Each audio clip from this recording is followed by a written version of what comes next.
जय श्री कृष्णा। राधे राधे। आप सभी को आषाढ़ मास की संकष्टी चतुर्थी की बहुत बहुत शुभकामनाएं। गजानन गणेश आप सभी की मनोकामनाओं को पूरी करें। आइए सुनते हैं आषाढ़ मास की संकष्टी चतुर्थी की व्रत कथा। इसे कृष्ण पिंगल संकष्टी चतुर्थी के नाम से जाना जाता है। बोलिए गजानन गणेश की जय हो। बहुत समय पहले की बात है। महिष्मती नगरी में महिजीत नाम का एक राजा था। वह राजा बहुत ही पुण्यशील था और प्रतापी था। अपनी प्रजा का पुत्र की तरह पालन करता था, किंतु उसकी कोई संतान नहीं थी। संतान विहीन होने के कारण उसे राजमहल का वैभव बिल्कुल भी अच्छा नहीं लगता था। वेदों में निसंतान का जीवन व्यर्थ माना गया है। यदि संतानहीन व्यक्ति अपने पितरों को जलदान भी करता है तो उसके पितर उस जल को गर्म जल के रूप में ग्रहण करते हैं। इसी उहापोह में राजा का बहुत समय व्यतीत हो गया। उन्होंने पुत्र की प्राप्ति के लिए बहुत से दान किए, यज्ञ किए और बहुत से धर्म के कार्य किए, पर फिर भी राजा को पुत्र की प्राप्ति नहीं हुई। जवानी ढल गई और बुढ़ापा आ गया, किंतु राजा की वंश वृद्धि न हुई। उसके बाद राजा ने विद्वान ब्राह्मणों और प्रजाजनों से इस संदर्भ में परामर्श किया। राजा ने कहा, हे ब्राह्मणों, हे प्रजाजनों, हम तो संतानहीन रह गए। अब हमारी क्या गति होगी? मैंने तो अपने जीवन में कोई भी पाप कर्म नहीं किया। मैंने कभी अत्याचार के द्वारा धन संग्रह नहीं किया। मैंने तो सदैव ही प्रजा का पुत्र की तरह पालन किया और धर्म आचरण से ही पृथ्वी पर शासन किया। चोर डाकुओं को दंडित किया, इष्ट मित्रों के भोजन की व्यवस्था की, गो और ब्राह्मणों का हित चिंतन करते हुए शिष्ट पुरुषों का आदर सत्कार किया। फिर भी अब तक मुझे संतान की प्राप्ति नहीं हुई। इसका क्या कारण हो सकता है? विद्वान ब्राह्मणों ने कहा, हे महाराज, हम लोग वैसा ही प्रयत्न करेंगे जिससे कि आपके वंश की वृद्धि हो। इस प्रकार कहकर सभी लोग युक्ति सोचने लगे। सारी प्रजा राजा के मनोरथ की सिद्धि के लिए ब्राह्मणों के साथ वन में चली गई।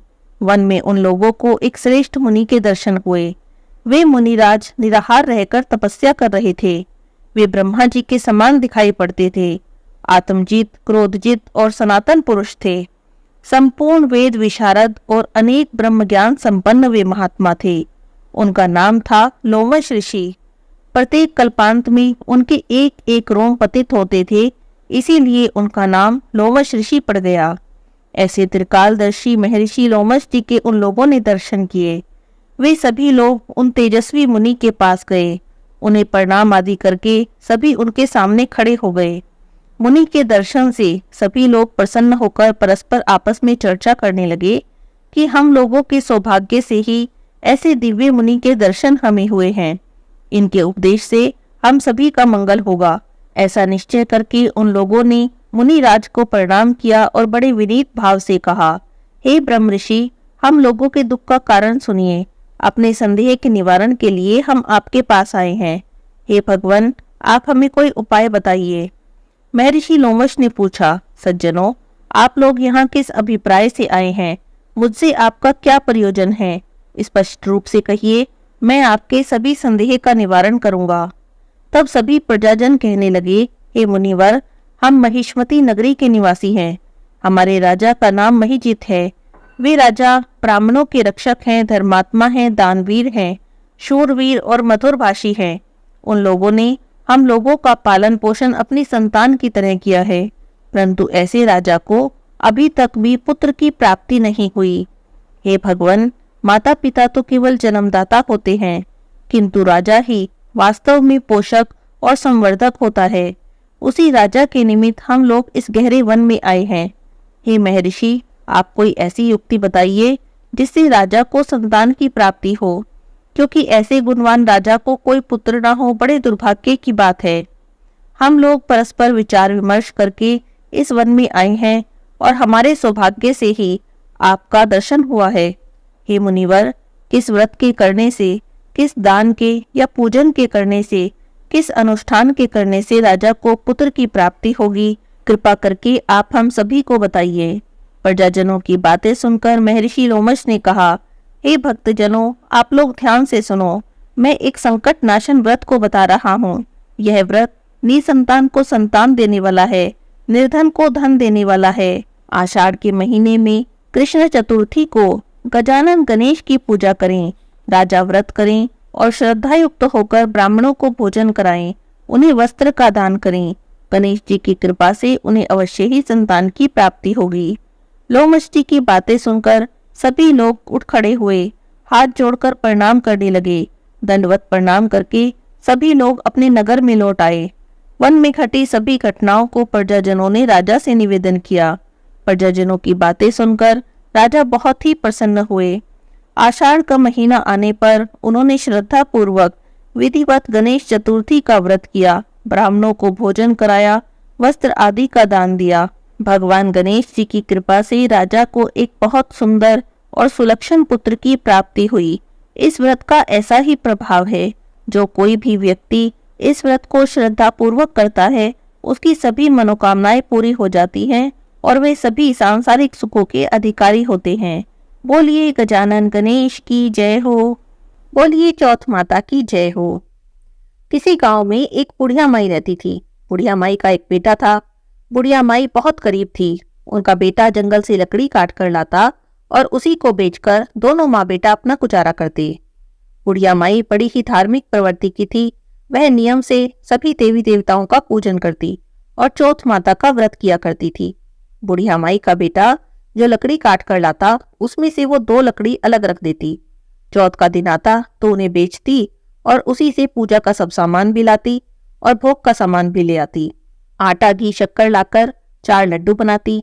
1 लड्डू चंद्र देवता को अर्पित करती, 1 गणेश भगवान को अर्पित करती, 1 अपने बेटे को खाने को देती और 1 से अपने व्रत का पारण करती।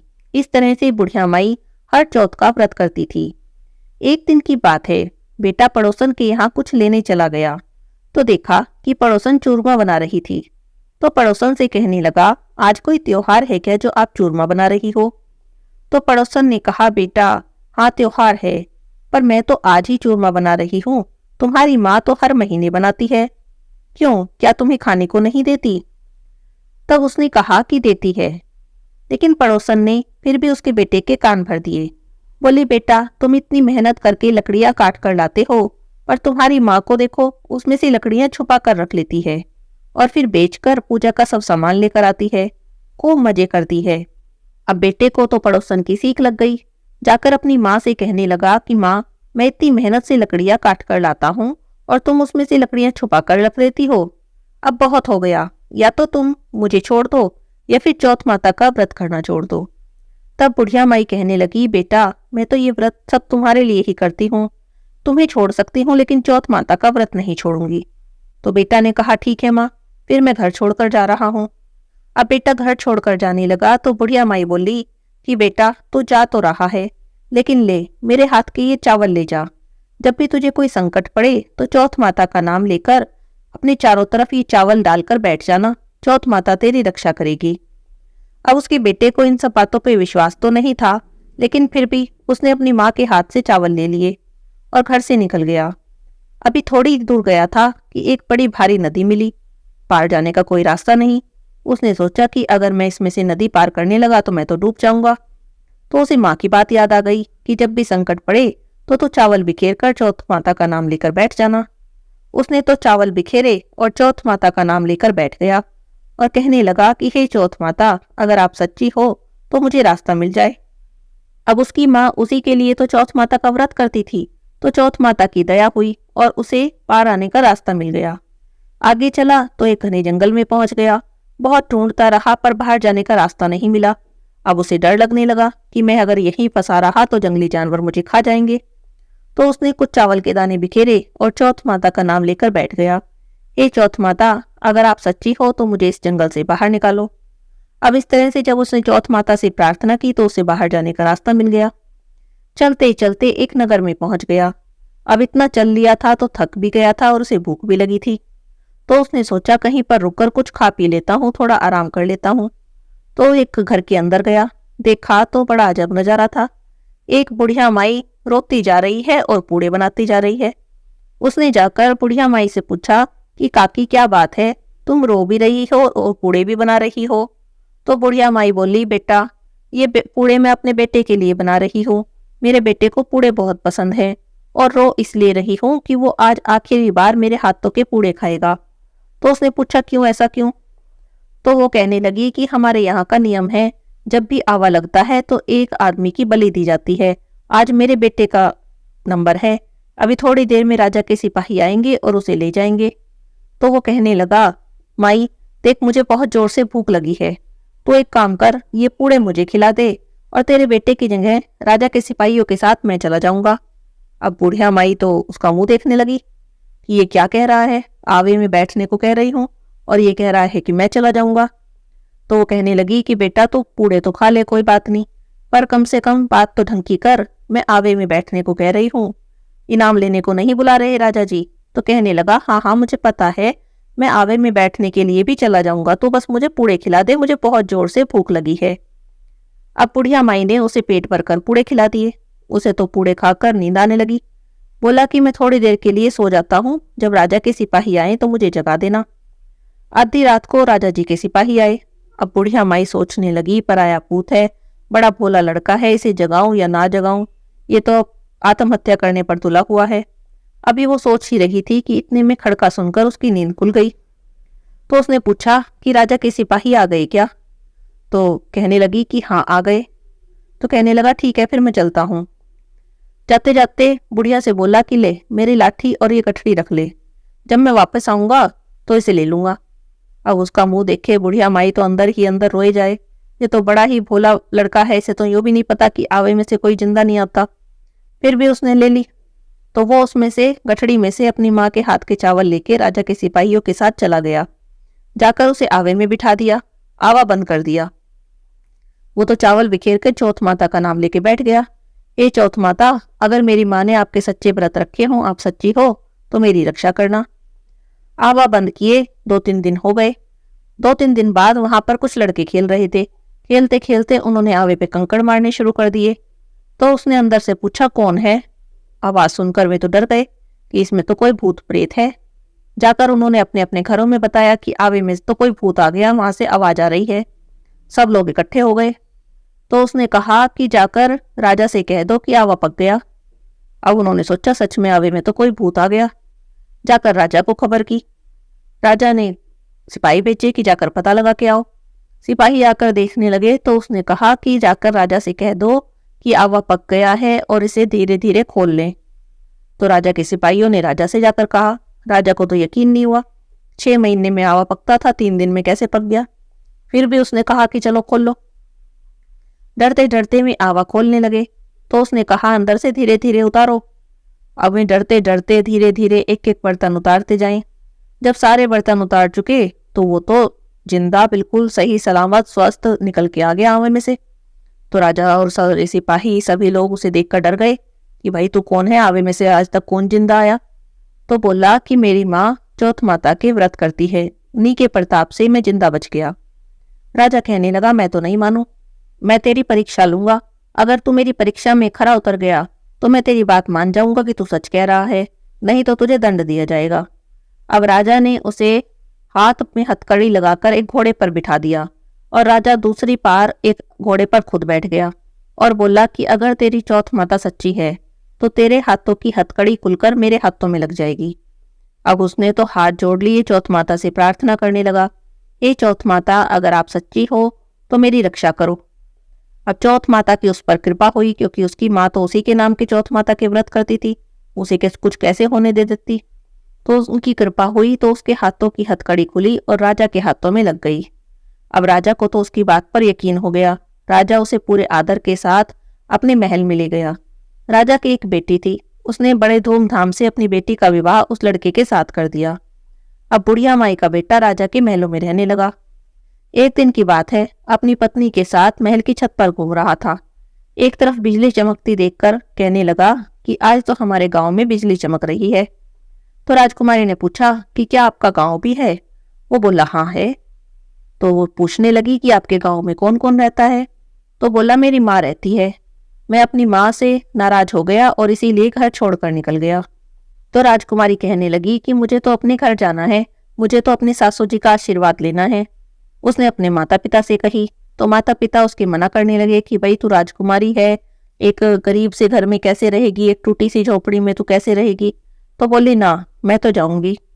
अब उसके माता पिता ने उसे विदा कर दिया, बहुत सारा धन दिया, बहुत सारे नौकर चाकर दिए, खूब बड़ी सेना दी, हाथी पर बिठाकर दोनों को विदा कर दिया। अब वे अपने नगर के लिए चल दिए। जब नगर के पास आए तो लोगों ने पहचान लिया, ये तो बुढ़िया माई का बेटा है। जाकर बुढ़िया माई के पास जाकर सूचना देने लगे कि तुम्हारा बेटा बहू आ रहे हैं। अब बुढ़िया माई सोचने लगी कि सब लोग मेरी हंसी उड़ाते हैं, मेरे से छेड़छाड़ करते हैं, तो आज भी हंसी उड़ा रहे हैं। उसने उनकी बातों पर कुछ भी ध्यान नहीं दिया। तब वो पड़ोसन आई, आके बोली कि बुढ़िया माई क्यों बैठी है, अपने बेटे बहू के स्वागत की तैयारी क्यों नहीं करती। तो बोली, हाँ तू भी हंसी उड़ा ले, मेरे कहाँ बेटा कहाँ कोई बहू, एक बेटा था जिसे तूने सिखा बका कर जो है भगा दिया, अब कहाँ बेटा और कहाँ की बहू। वो बोली, ना मैं सच कह रही हूँ, तेरा बेटा बहू आ रहे हैं, बहुत सारा धन दौलत, नौकर चाकर, बहुत बड़ी सेना लेकर तेरा बेटा अपनी पत्नी को लेकर आ रहा है। तब बुढ़िया माई उठी, उसने बहू के स्वागत की तैयारी की। बेटा आकर अपनी माँ के पैरों में गिर गया, बोला, माँ मुझे माफ कर दे, मैंने तेरे पे शक किया, तू तो सच्ची की चौथ माता के व्रत करती है, चौथ माता की वजह से ही आज मैं जिंदा हूँ। तब बुढ़िया माई अपने बेटे से मिली, बहू से मिली, बहुत खुश हुई। पूरे नगर में ढिंडोरा पिटवा दिया कि सभी लोग चौथ माता का व्रत किया करो। चौथ माता की कृपा से सभी के घर में खूब धन संपत्ति हो गई। चौथ माता ने सब पर कृपा की, सभी के बच्चों की रक्षा की। ये चौथ माता, जैसे आपने बुढ़िया माई पर कृपा की, जैसे उसके बेटे की रक्षा की, ऐसे ही सभी पर अपनी कृपा बनाए रखना और सभी के बच्चों की, सभी के संतानों की रक्षा करना, सभी के घर में खूब सुख संपत्ति देना। बोलिए चौथ माता की जय हो। बोलिए गजानन गणेश की जय हो। उन देवता को सिर झुकाकर नमस्कार है जो देवी गौरी के पुत्र हैं, जो विनायक संकट को दूर करने वाले हैं, जो भक्तों की आवास हैं, जिन्हें नित्य लंबी आयु, कामना पूर्ति, अर्थ और उद्देश्य की प्राप्ति के लिए स्मरण करना चाहिए। जिनका पहला नाम वक्रतुंड है, दूसरा नाम एक दंत है, तीसरा नाम कृष्ण पिंगलाक्ष अर्थात गहरे भूरे नेत्रों वाले, चौथा नाम गजवक्त अर्थात हाथी के चेहरे वाले, पांचवा नाम लंबोदर अर्थात बड़े उदर वाले, छठा नाम विकटमेव अर्थात बड़े शरीर वाले, सातवां नाम विघ्नराज अर्थात संकट दूर करने में सर्वश्रेष्ठ, आठवां नाम धूम्रवर्ण अर्थात धुएं के समान वर्ण वाले, नौवां नाम भालचंद्र अर्थात जिनकी मस्तक पर चंद्रमा सुशोभित है, 10वां नाम विनायक अर्थात संकट को दूर करने वाले, 11वां नाम गणपति अर्थात सभी गणों के अधिपति और 12वां नाम गजानन यानी हाथी के चेहरे वाले हैं। ये 12 नाम जो तीनों संध्याओं में पड़ता है, उसे न विघ्न का भय रहता है और वह सभी सिद्धियां भी प्राप्त कर लेता है। विद्यार्थी को विद्या की प्राप्ति होती है, धनार्थी को धन की प्राप्ति होती है, पुत्रार्थी को पुत्र मिलता है और मोक्ष चाहने वाले को मोक्ष की प्राप्ति होती है। जो गणपति स्तोत्र का 6 महीने तक पाठ करता है, उस व्यक्ति को सभी फलों की प्राप्ति होने लगती है। वर्ष भर तक इसका पाठ करने वाला इच्छित फल की प्राप्ति करता है, इसमें जरा भी संशय नहीं है। जो कोई भी इस स्तोत्र को लिखकर 8 ब्राह्मणों को समर्पित करता है, उसे गणेश जी की कृपा से सभी ज्ञान की प्राप्ति होती है। बोलिए गजानन गणेश की जय हो।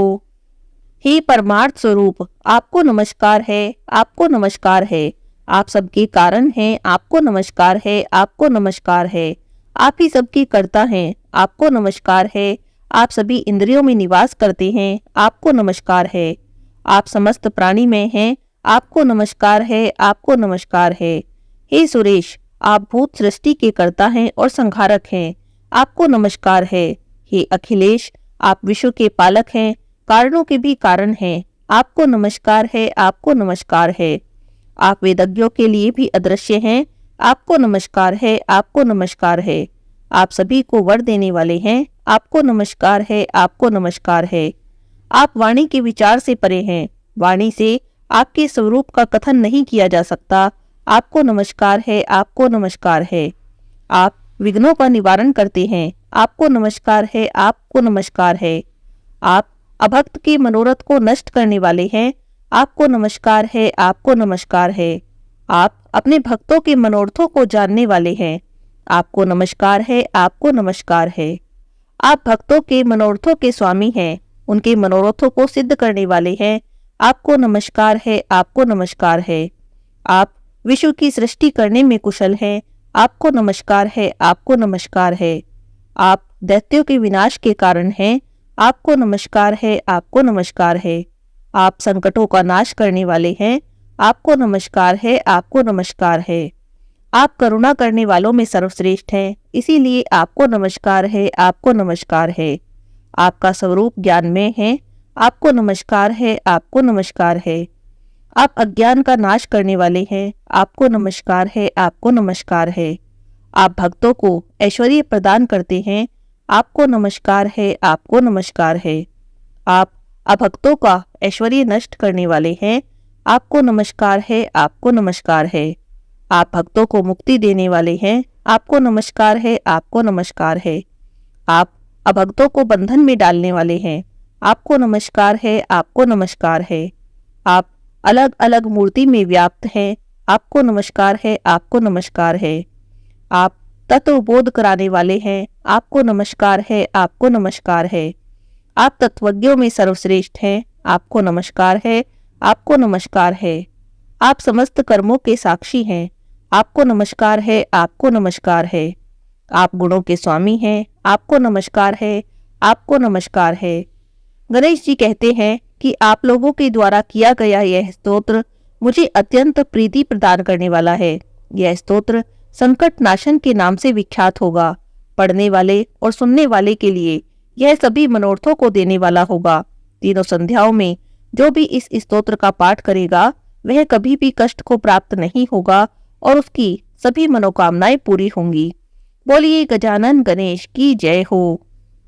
किसी गांव में एक बुढ़िया माई रहती थी। बुढ़िया माई गणेश जी की बड़ी भक्त थी। रोज गणेश जी की मूर्ति को मिट्टी से बनाती और उनकी पूजा करती, लेकिन उसके साथ एक समस्या थी। रोज गणेश जी की मूर्ति मिट्टी से बनाती थी और पूजा करती थी तो उसके गणेश जी रोज गल जाते थे। जैसे ही वह उन पर पानी डालती, गणेश जी पानी में बह जाते। इस बात से बुढ़िया माई बड़ी दुखी होती, लेकिन कर क्या सकती थी। वो रोज गणेश जी की मूर्ति बनाती रही और पूजा करती रही। एक दिन की बात है, उसके पड़ोस में एक सेठ जी का मकान बन रहा था। तब उसने देखा कि वहां पर मिस्त्री काम कर रहे हैं, तो मिस्त्री के पास गई और जाकर बोली कि तुम मेरे लिए पत्थर का गणेश जी बना दो। मैं गणेश जी की पूजा करती हूँ, रोज मिट्टी से गणेश जी बनाती हूँ, मेरे गणेश जी रोज बह जाते हैं, मुझे बड़ा दुख होता है, तुम मेरे लिए पत्थर का गणेश जी बना दो। तब मिस्त्री कहने लगे कि बुढ़िया माई, इतना हम तुम्हारा पत्थर का गणेश जी बनाएंगे, इतने में तो हम बहुत काम कर लेंगे, पूरी दीवार पूरी कर देंगे। जाओ, हमारे पास इतना समय नहीं है कि तुम्हारे गणेश जी बनाएं। मिस्त्री की बातें सुनकर बुढ़िया माई को बहुत बुरा लगा। उदास होकर वो अपने घर चली गई। बुढ़िया माई को उदास देखकर, अपने भक्त का ऐसा निरादर देखकर गणेश जी भगवान को क्रोध आ गया और सेठ की दीवार टेढ़ी हो गई। जब मिस्त्रियों ने दीवार बनाई तो देखा दीवार तो टेढ़ी है। उन्होंने दीवार गिरा दी, फिर से बनाने लगे। बार बार बनाते रहे, लेकिन जैसे ही दीवार बनाते दीवार टेढ़ी हो जाती। अब तो मिस्त्रियों को भी हैरानी होने लगी, ये सब क्या हो रहा है। करते करते शाम हो गई, लेकिन दीवार पूरी न हुई। शाम को सेठ जी आए तो आकर देखते हैं कि आज कुछ भी काम नहीं हुआ। तो आकर मिस्त्री से बोले कि आज तुमने कुछ भी नहीं किया। तब मिस्त्री ने सारी बात बता दी। कहने लगे, सेठ जी, हम तो सुबह से दीवार बना रहे हैं, लेकिन जैसे ही दीवार पूरी करते हैं दीवार टेढ़ी हो जाती है, पता नहीं क्या हो रहा है। तो सेठ जी ने पूछा कि आज सारे दिन में क्या क्या हुआ, मुझे सब बताओ। तब मिस्त्री कहने लगे कि एक बुढ़िया आई थी, कह रही थी कि मेरे गणेश जी बना दो पत्थर के। हमने नहीं बनाए और कह दिया कि इतना हम तुम्हारे पत्थर के गणेश जी बनाएंगे, इतने में तो दीवार पूरी कर लेंगे। बस बुढ़िया माई के जाते ही हमारी दीवार टेढ़ी होनी शुरू हो गई। तो सेठ जी समझ गए कि ये तो गणेश जी का दोष लग गया। सेठ जी बुढ़िया माई के घर गए, जाकर बोले कि बुढ़िया माई, हम तुम्हें सोने का गणेश जी खड़ा कर देंगे, बस तुम हमारी दीवार सीधी कर दो। गणेश जी से प्रार्थना करो कि वे हमसे नाराज ना हो। देखो तो जरा, गणेश जी के रुष्ट होने से हमारा सारा काम वहीं का वहीं अटका पड़ा है, दीवार भी नहीं बन रही। तब बुढ़िया माई सेठ जी के मकान पर गई और उसने गणेश भगवान से प्रार्थना की कि हे गणेश भगवान, आप इनसे रुष्ट ना हो। तब गणेश जी भगवान बुढ़िया माई की प्रार्थना स्वीकार करते हैं और सेठ की दीवार सीधी हो जाती है।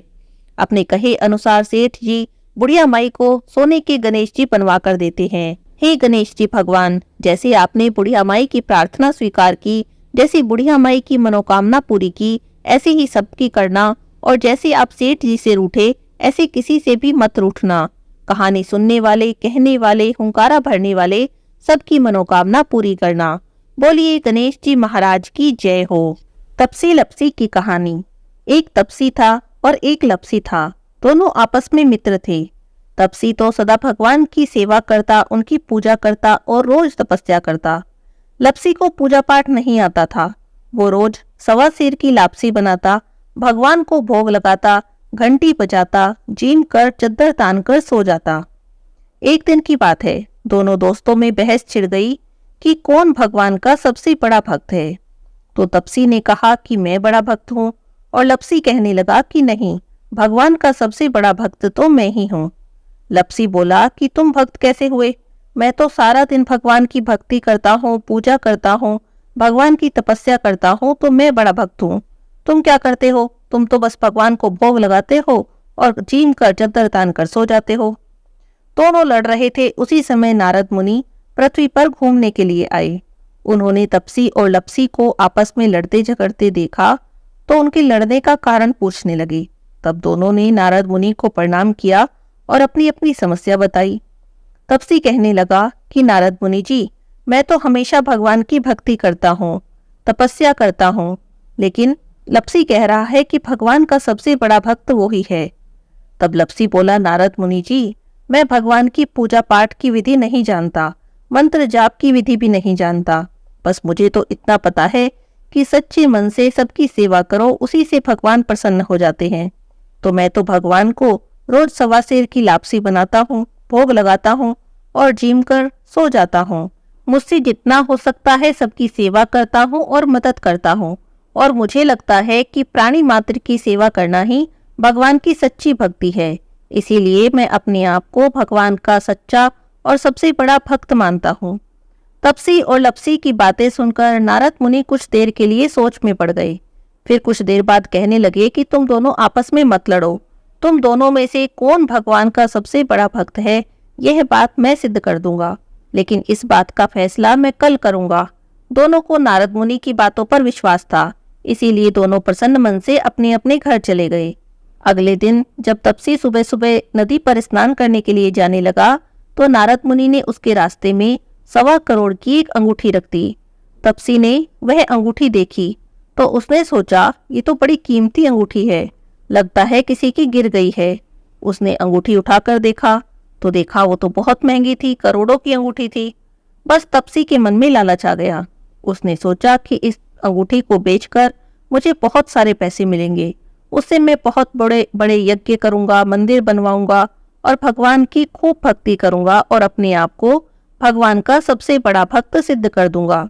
बस इसी लालच के कारण उसने वह अंगूठी अपने ही पास रख ली और जब नहा धोकर तपस्या करने बैठा तो पैर के नीचे अंगूठी दबाकर बैठ गया। उधर लपसी ने रोज की तरह 1.25 सेर की लापसी बनाई और वह भगवान को भोग लगाने के लिए जाने लगा। तब नारद मुनि ने उसके रास्ते में भी बिल्कुल वैसे ही 1.25 करोड़ की एक अंगूठी रख दी। लपसी ने भी अंगूठी को देखा, उठाकर सोचने लगा, अरे ये तो बड़ी कीमती अंगूठी है, लगता है किसी की गिर गई। जिसकी गिरी है उसे कितना दुख हो रहा होगा। उसने अंगूठी उठाई और भगवान के मंदिर में चला गया। मंदिर में जाकर उसने भगवान को लापसी का भोग लगाया और उसके बाद वह अंगूठी भगवान के ही चरणों में रख दी। उसने सोचा कि जिसकी भी अंगूठी गिरी होगी वो भगवान से प्रार्थना करने के लिए मंदिर में तो जरूर आएगा, तो उसे अपनी अंगूठी यहीं पर मिल जाएगी। और ऐसा करने के बाद भगवान को भोग लगाकर लापसी जीम कर वो तो चद्दर तान कर सो गया। शाम हुई तो तपसी लपसी फिर से मिले। तभी वहां पर नारद जी आ गए तो दोनों नारद जी से पूछने लगे, कहिए नारद जी, हम दोनों में से भगवान का सबसे बड़ा भक्त कौन है? तब नारद जी बोले कि तुम दोनों में से सबसे बड़ा भगवान का भक्त तो लपसी है। तो तपसी तो चिढ़ गया, बोला, नारद जी आप ऐसा किस आधार पर कह रहे हैं? तब नारद जी ने कहा कि सुबह मैंने तुम दोनों के रास्ते में करोड़ों करोड़ों की अंगूठी रखी थी। तब नारद जी ने कहा कि तुमने लालच किया, तुमने वह अंगूठी उठाकर रख ली, इसी कारण तुम्हारी तपस्या भंग हो गई है। और लपसी ने लालच नहीं किया, उसने वह अंगूठी भगवान के चरणों में चढ़ा दी, इस विचार के साथ कि जिसकी अंगूठी होगी वह यहाँ से उठाकर ले जाएगा। इसी कारण लपसी ही भगवान का सबसे बड़ा भक्त है। अब तो तपसी को अपनी भूल पर बहुत पछतावा हुआ। वो तो नारद जी के पैरों में गिर गया और जोर जोर से रोने लगा और कहने लगा, हे भगवान, मुझ पर दया करो, मुझसे गलती हो गई। अब आप बताओ मेरी तपस्या का फल मुझे कैसे मिलेगा। तब नारद जी को उस पर दया आ गई और वो कहने लगे कि जो सारी कहानी कहकर तेरी कहानी नहीं कहेगा, उसकी तपस्या का सारा फल तुझे मिल जाएगा। जो ब्राह्मण जिमाकर दक्षिणा नहीं देगा, जो साड़ी ब्लाउज देकर दक्षिणा नहीं देगा, तो उसकी तपस्या का, उसके पूजा पाठ का सारा फल तुझे मिल जाएगा। जो अपने घर में गाय कुत्ते की रोटी नहीं बनाएगा, तो उसके पूजा पाठ का सारा फल तुझे मिल जाएगा। दीपक जलाकर हाथ नहीं जोड़ेगा, दीपक से दीपक जलाएगा, तो उसकी तपस्या का सारा फल तुझे मिल जाएगा। और इतना कहकर नारद जी वहां से अंतर्ध्यान हो गए। इसीलिए हर कथा कहानी के साथ तपसी लपसी की कहानी कही जाती है, वरना किसी भी कथा कहानी का फल नहीं मिलता। बोलिए तपसी लपसी की जय हो।